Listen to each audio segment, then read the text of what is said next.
Hi, this is not the first time I've spoken about this, but I think it's so important. It's probably the most important message that I can ever convey to another. Whether you believe it or not, I don't know. But I tell you the truth. It's my truth based on my experience.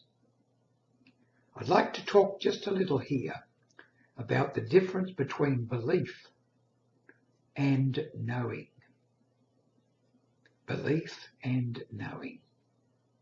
We know that beliefs are very powerful. To a great extent, they rule our lives. If we believe in something, it becomes our life philosophy. We form our paradigms of how we should live based on our beliefs.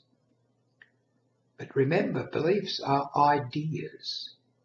They're ideas which have come into our minds and become solidified to the point where they rule us to a great degree.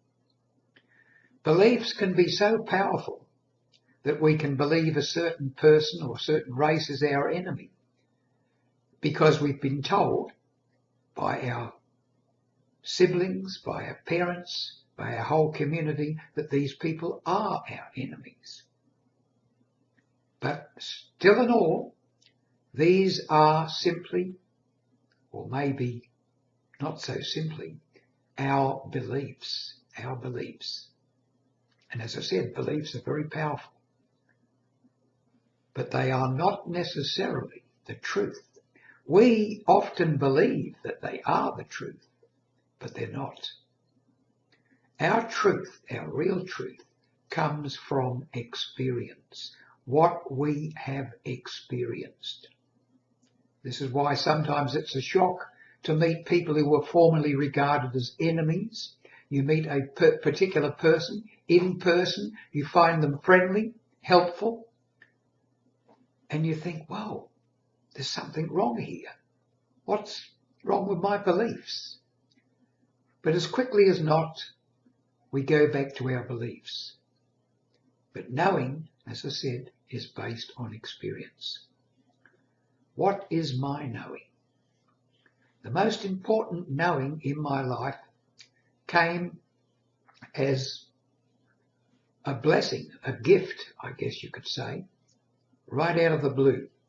When I was really down, when I was depressed, when I was almost on the point of suicide, that's when I got my greatest truth.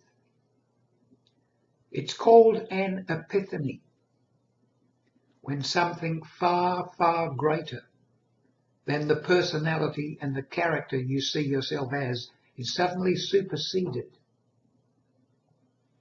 by something so glorious that you can hardly put words on it.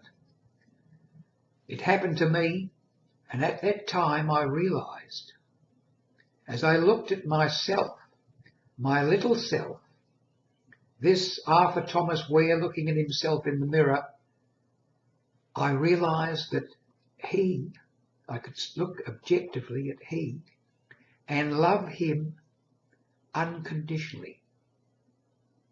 I was outside of myself, outside of my body, and I was God. I was God. I was infinite love, infinite joy, infinite understanding, compassion. And in that instance, I knew, and it only lasted about 10, maybe 15 seconds, I knew that this is what we all are in our essence. We, you and I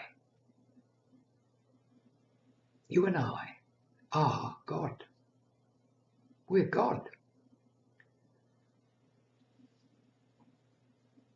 This realization has been backed up by the observations of other people who have had similar experiences. So I'm not alone in this.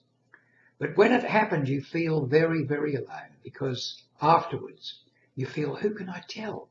Who can I tell about this? They'll think I'm crazy. But it's not being crazy at all. It's what we are. So this is my truth. It's not based on belief. It's not based on what I've read, what I've been told.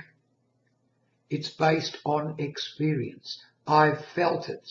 And when you feel it, and you feel it so deeply that you know that what you are, it never leaves you. You and I are infinite beings. We are God.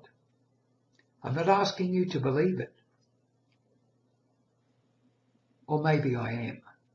I'm asking you to keep an open mind on it. Keep an open mind on it. Because this is what we truly are.